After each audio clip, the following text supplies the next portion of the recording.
we have a special guest today on the Brett Allan Show, Lenore Zann, about her autobiography, A Rogue's Tale, a memoir.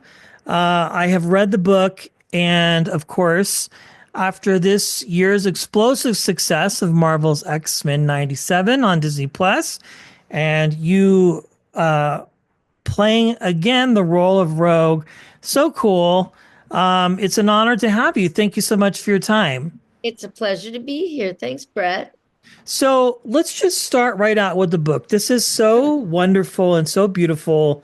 And thank you for just taking us on the journey of your life and career.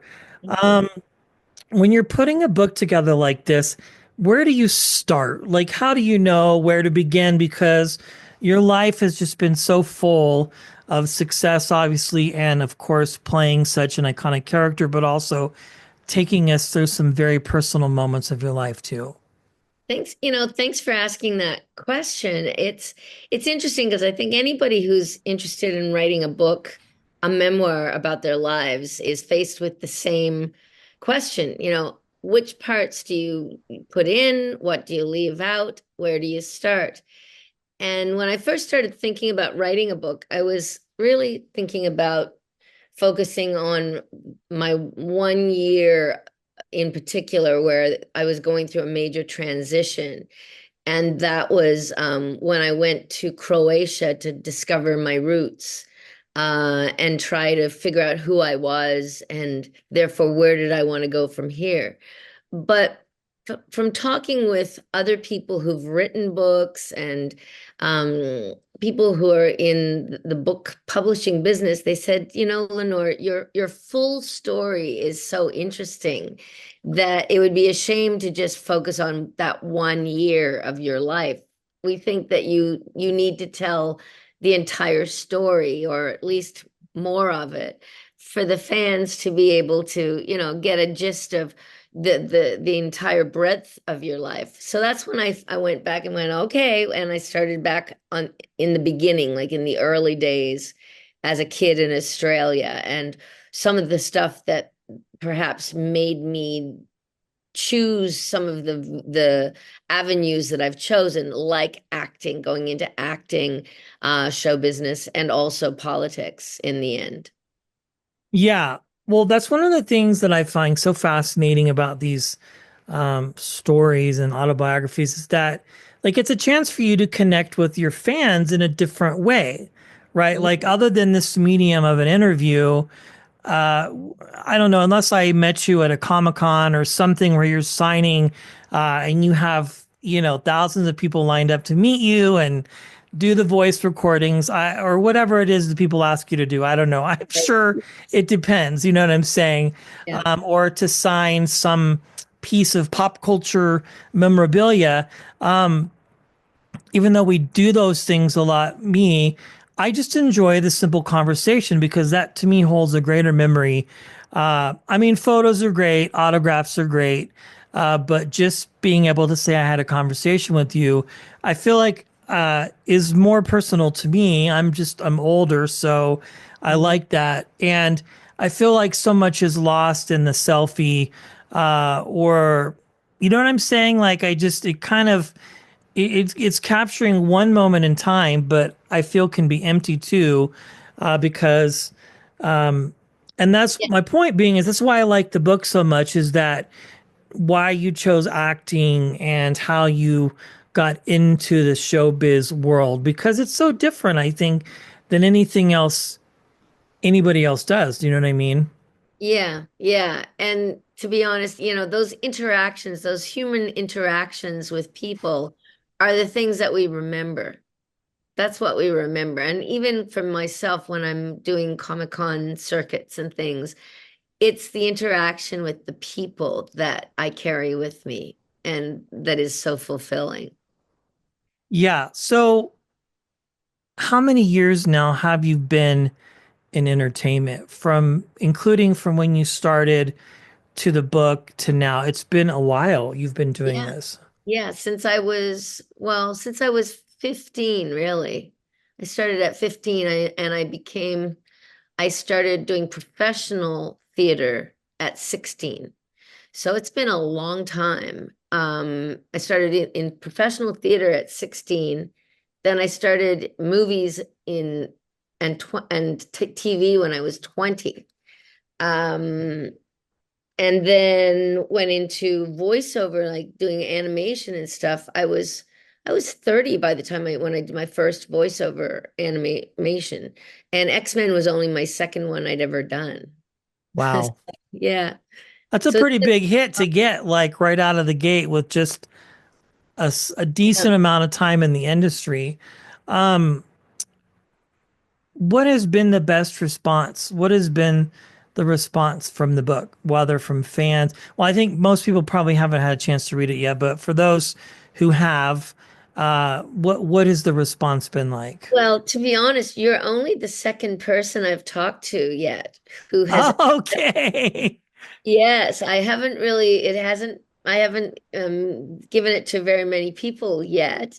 You were one of the few. I Um, feel honored. Yeah. so yeah, you're only the second person I've spoken to who's actually read it.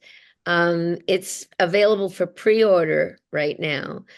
It went to the printer today, so it's being printed as we speak, and it's available for pre-order on indigo.ca, and it will be available on Amazon soon.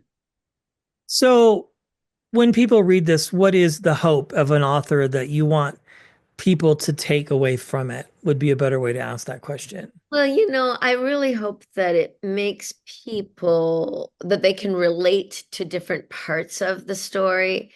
Um, Particularly the idea that so many of us really just want to belong. We want to be appreciated for who we are, and we need to learn to appreciate ourselves and accept Hmm. ourselves for who we are, and not keep feeling like we have to do more in order to be acceptable, that we are enough just as we are, and that and that we can make a difference in the world and try to make the world a better place.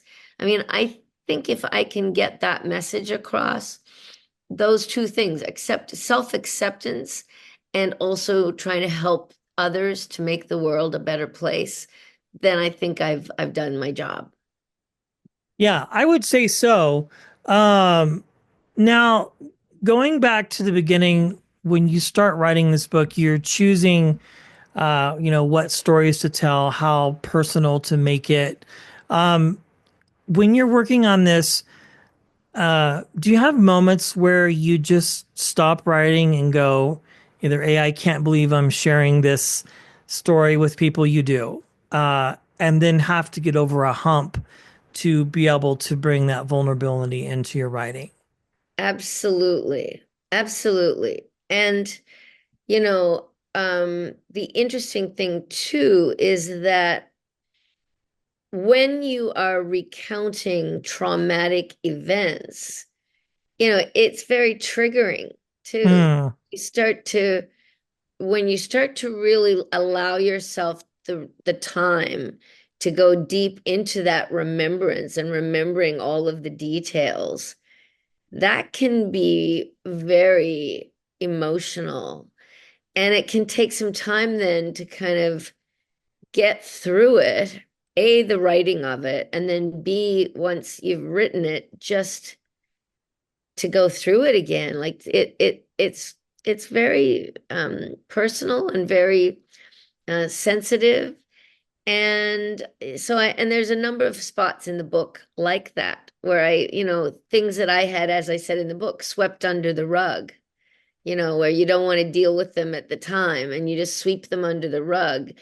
But once you actually lift up that rug and you see all these eyes looking out at you from under the rug, that's where you have to go, okay, I have to take this out and really look at it and pick at the wound and make it fresh and raw again, and in order to heal it.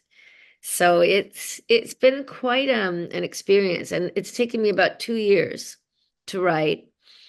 Um and the other thing that goes on when you're writing is that life, of course, is still happening. So Hmm. I went through major things in my life during these last 2 years with, the show coming out and being such a huge success. Like, who knew, right? And riding that wave to also my dearest father passing away, getting sick and wasting away over about a period of 8 months where I was in, he was in three different hospitals, and Mm, I went home to Nova Scotia. I went first over from England to Spain to see him in hospital there, and then to Nova Scotia to two different hospitals and reading to him every day, spending time reading to him, which felt like that was my number one purpose at the time, was just to make my dad, bring some joy to my dad in his last chapter of his life. And so that's emotional, and it's hard to write when you're going through that too. I would come back home from the hospital, and the last thing I wanted to do was write because I was feeling so emotional. But a few different times there were overwhelming feelings that happened where I went, I've got to write this. Like when I came back from the hospital the last night, and the stag was in the middle of the road when I drove home, and the stag and I looked at each other, and I got out, and like that moment was so impressionable, and I needed to write that while it was fresh. So, and then look up, what does a stag mean? What's the symbolism for a stag and things like that. So, yeah, life is busy going on right while you're trying to write about the past. And so you're sometimes you're living in two different worlds, the past and now, and it's a lot.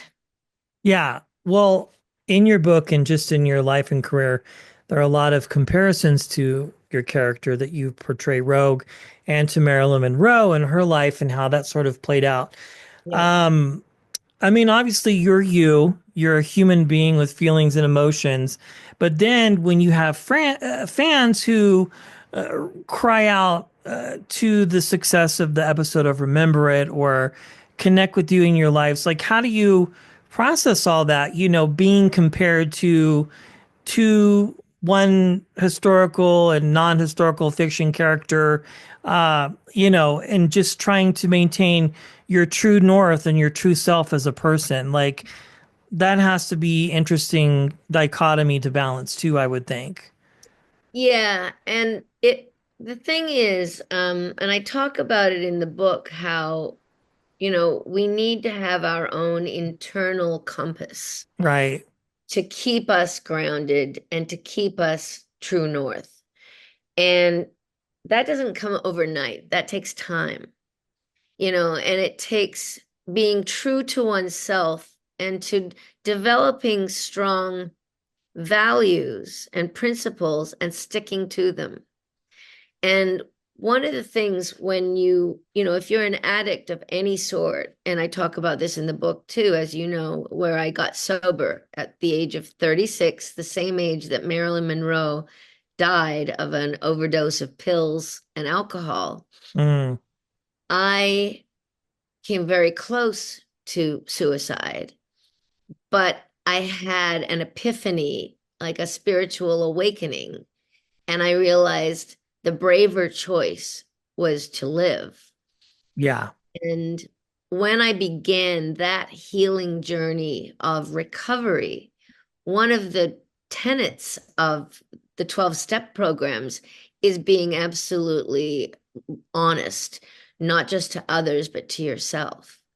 And so, you have to follow that. And that helps to develop the kind of personality that can withstand all of the different changes, like the good things as well as the bad things. And so when the fans come to me and they're so kind with their thoughts about how successful the show is, I also tell them, listen, I've been through a lot as well, because many of them have been through all kinds of traumatic experiences that they want to share with me. And Right. I love to be there to listen for them and to take that in and be their witness and then give them back love and kindness and acceptance, and to tell them they're a good person, they're worthy, they're beautiful, and that they deserve to be loved and treated with respect.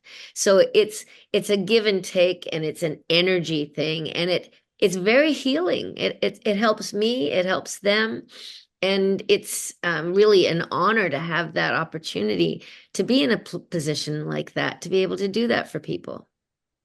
I love it. Well, this book is phenomenal. And as we mentioned, your autobiography, A Rogue's Tale, a memoir, it is available for pre-order now at indigo.ca.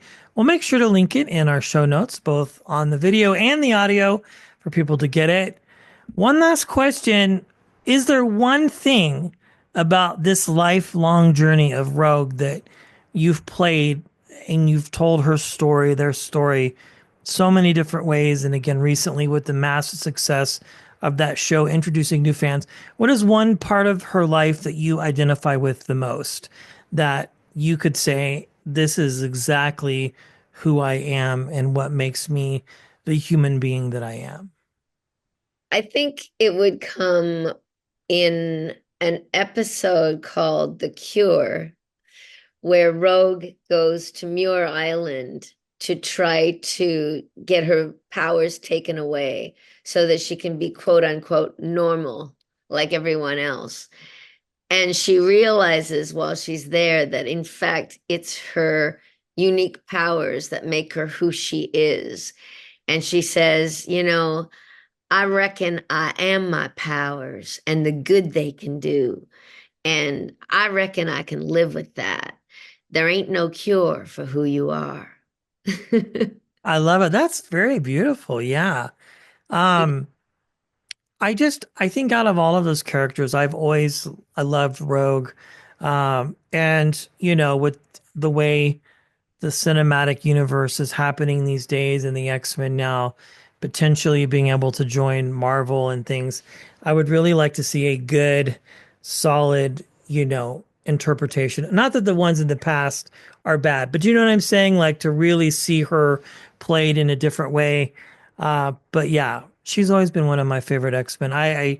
You know, yeah, for sure. I mean, it's true. I really do mean that. I just, the wanting to be normal and to be accepted and struggling with the imposter syndrome almost in a way, kind of Yeah. about, not fitting in, but also realizing she does fit in and just quoting those lines that you just quoted. Um, Almost like wanting to blow it up just to prove something different. And I think that I've related to that a lot in my life. Well, congratulations on the book and the success of your career and all the millions of other characters that you've voiced and played. And thank you for hanging out today. I really appreciate you granting the interview. And this is fun. I can't wait for people to read the book. It's been a fun journey to go on with you, Lenora, and I think people will appreciate it. Thank you so much. I hope you're right. And I appreciate that. Absolutely.